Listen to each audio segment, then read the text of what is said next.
होने के साथ साथ अभिनेता भी हूं, लेकिन दोनों चीजों को कभी मैंने एक साथ जोड़ने की कोशिश नहीं की है।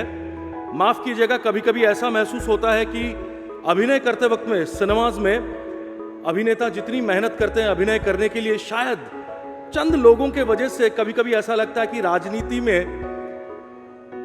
सिनेमा से भी बेहतर कलाकार मौजूद हैं। पर मैं चाहूंगा कि हम ऐसे कलाकार ना बने जब हम राजनीति की बात करें, और क्योंकि मेरे सामने युवा हैं तो उनको खास करके विशेष करके मैं ये बोलना चाहूंगा। अभी आता हूं हमारे टॉपिक में, जो है more western less Bharat in Indian cinema. भारतीय सिनेमा का इतिहास 100 साल से भी ज्यादा पुराना है, और इन 100 सालों में कई बदलाव आए हैं और कई बार आए हैं।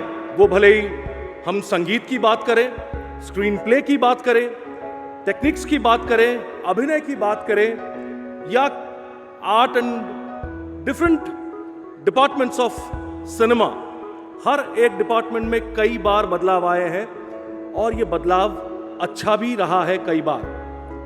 मैं इस बदलाव को स्वागत करता हूं, पर उसके साथ साथ कुछ कुछ चीजें ये भी बताना चाहूंगा कि इन बदलावों के साथ हम अपने ग्राउंडेड लेवल को, अपने ग्रासरूट लेवल को, जहां से हम शुरू किए हैं अपनी जिंदगी को, हमारा कल्चर, हमारा ट्रेडिशन और हिंदुस्तान का, भारतवर्ष का जो ऐतिहासिक इतिहास रहा है, जो ग्लोरियस पास्ट, उसको हमें नहीं भूलना चाहिए। मैं उड़ीसा से हूं, उड़िया और बंगाली सिनेमा में काम किया हूं, और उड़ीसा के दर्शकों के बारे में इतना कहना चाहूंगा कि ये लोग खास करके अपने संस्कृति को, अपने कल्चर, अपने ट्रेडिशन को, अपने खान पान को, अपने पहनावे को बहुत पसंद करते हैं। तो सिनेमा में भी ये खुद को ढूंढने की कोशिश करते हैं, लेकिन वही दर्शक हिंदी सिनेमा को देखने के लिए भी बहुत दिलचस्पी रखते हैं। और आशा करता हूं कि कभी अगर मुझे हिंदी सिनेमा में काम करने का मौका मिला तो वही दर्शक देखना पसंद करेंगे भी। लेकिन जब हम वेस्टर्न कल्चर को अपनाने की बात करें तो मैं ये भी कहना चाहूंगा कि किसी भी कल्चर को अपनाने में कोई बुराई नहीं होती है। किसी भी कल्चर को अपनाने में कोई बुराई नहीं होती है, क्योंकि जब हम देखते हैं कि कोई विदेशी भारतीय पहनावे को पहनकर या हमारे गानों को गुनगुनाते हैं, हमारे संस्कृति के बारे में कुछ कहते हैं, तो हमें बड़ा गर्व होता है।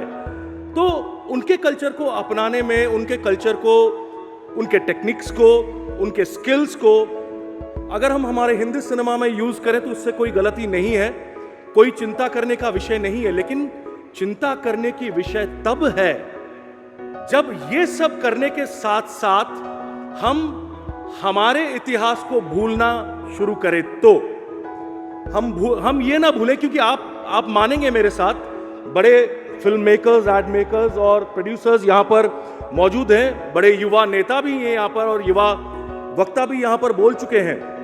क्या आपने ये गौर किया है कि हिंदुस्तान में जब हम पहले सिंदूर की बात करते थे तो सिंदूर का रंग लाल होता था, पर आजकल विदेशी कल्चर को अपनाते अपनाते हम इतना कुछ आगे बढ़ चुके हैं, हमने हमारे लिमिटेशंस को क्रॉस कर दिया है कि आजकल सिंदूर ब्लू कलर की भी नजर आती है, ग्रीन की भी आती है, येलो की भी आती है। ये बड़े शर्मनाक चीज है। ऐसा बदलाव हमें नहीं चाहिए। ऐसे बदलाव के बारे में हमने कभी सोचा भी नहीं था और सोचना भी नहीं चाहिए। और बाकी रहा सिंदूर के बाद में मैरिज ट्रेडिशंस जो होते हैं, जो शादियों में त्योहार मनाए जाते हैं, हमारा हिंदुस्तान, हम बोलते हैं ना यूनिटी इन डाइवर्सिटी, कई तरह के कल्चर्स, कई तरह के ट्रेडिशनल थिंग्स, हमारे रिचुअल्स हैं जो हिंदुस्तान के हर कोने कोने में आपको नजर आएंगी, और हर ट्रेडिशन, हर कल्चर एक दूसरे से भिन्न होकर भी एकता में हम खड़े होते हैं जब वो भारत की बात आती है। लेकिन अभी ऐसा हो गया है शादी कि गांव में भी, जहां पर उनके अपने ट्रेडिशन, कल्चर्स बहुत मायने रखते हैं, वहां पर लड़के वाले हो या लड़की वाले हो, वो जिद रखते हैं कि हमारा भी एक मेहंदी रस्म होना चाहिए, एक संगीत होना चाहिए, एक रिंग सेरेमनी भी होना चाहिए। So these things we have forgotten that we should be grounded, we should not forget our own past. और इन चीजों को स्वीकार करते करते इसका प्रभाव जो समाज पे पड़ता है, जो सोसाइटी पे पड़ता है, उसको हम भूल जाते हैं। अभी थोड़ी देर पहले मेरी एक छोटी बहन जो यहां पर पुरस्कृत हुई, सम्मानित हुई, उन्होंने एक बढ़िया चीज कहा। उन्होंने कहा कि माँ बाप से ज्यादा आपको आगे बढ़ते हुए देखकर खुश दूसरा कोई नहीं हो सकता। ये एकदम सच है। लेकिन मॉडर्नाइजेशन की तरफ आते आते और बढ़ते बढ़ते हम कहीं ना कहीं वो कर्तव्य को भी भूल जाते हैं। मैं कोई एक स्क्रिप्टेड स्पीकर नहीं हूं कि लिख कर आऊं और उसको रट्टा मारकर बोलूं। मेरे से ये होता नहीं है। मैं हमेशा बोलता भी हूं कि जब मैं पॉलिटिक्स करता हूं तो वो मैं दिल से करता हूं, दिमाग का इस्तेमाल करता हूं, लेकिन कूटनीति के हिसाब से नहीं करता। राजनीति करने के लिए पॉलिटिक्स करता हूं। वो राजनीति उसे कहा जाता है जो प्रजा के लिए होता है, प्रजा को लेकर राजा होता है, और प्रजा के लिए जो अच्छा होता है उस नीति को जो आगे लेकर चले उसे राजनेता कहा जाता है। सो हम कभी भी जब अपनी जिंदगी को देखें, जिंदगी में सिनेमा के इम्पैक्ट के बारे में सोचें, पहले सामाजिक चीजों को लेकर, विषयों को लेकर सिनेमा बनी जाती थी। उसके बाद में काल्पनिक घटनाओं को लेकर सिनेमा बनाई गई और लोगों ने बड़ा दिलचस्पी उस पर भी दिखाया। धीरे धीरे टाइम चेंज हुआ, साइंस फिक्शन पे हम आए। जब 1987 में, अगर मैं गलत ना बोलूं, तो मिस्टर इंडिया जैसी फिल्म बनी थी, तो it was a movie based on science fiction.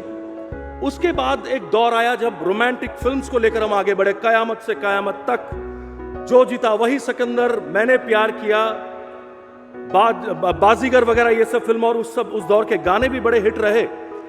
और धीरे धीरे आगे हम ऐसे जगह पर, ऐसे स्थिति पर आ गए हैं जब ओटीटी एक ऐसा प्लेटफॉर्म बन चुका है जहां पर कोई एक रीजनल सिनेमा इंडस्ट्री अलग खड़ा नहीं होता है।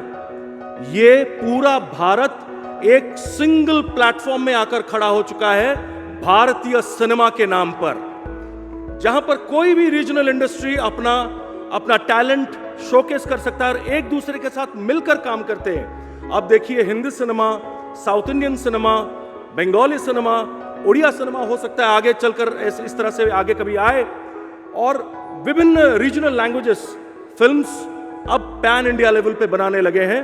और ये हमारे लिए एक बहुत बड़ी चीज है। इसका हम जितना से जितना ज्यादा सदुपयोग करें, वो हमारे देश के लिए, हमारे बच्चों के, हमारे युवाओं के भविष्य के लिए बहुत जरूरी होगा।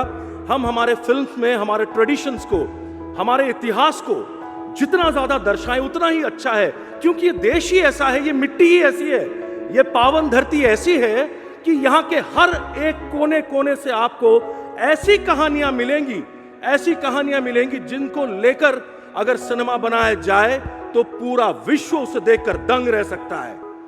हमें हमारे इतिहास के बारे में कभी नहीं भूलना चाहिए।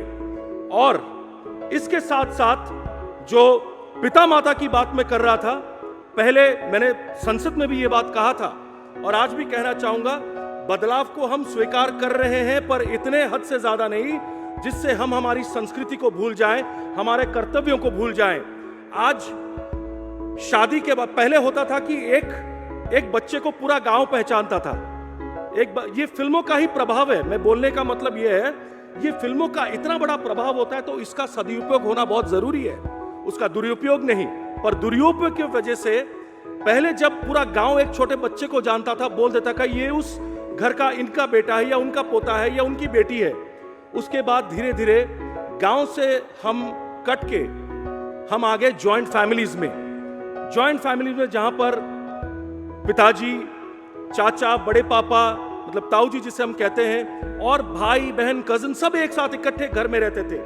फिर धीरे धीरे वक्त बदला, दौर बदला, और इसी सिनेमा के मैं पॉजिटिव एस्पेक्ट्स को नहीं अभी बता रहा हूं क्योंकि Indian cinema has a lot of positive impact. मैं कुछ नेगेटिव चीजों को इसलिए बताना चाहता हूं क्योंकि युवा यहां पर मौजूद है और आप लोगों से लेकर भविष्य है। हाँ जी, अभी मुझे लोकसभा याद आ रहा है, जब बेल बजती है कि वक्त खत्म हो गया, जल्दी खत्म करें, 2 मिनट और बचे भी नहीं है, मैं फिर भी अपना वक्तव्य खत्म करूंगा। जो हम जॉइंट फैमिली में आए, उसके बाद जॉइंट फैमिली से घट के हम आ गए न्यूक्लियर फैमिलीज में।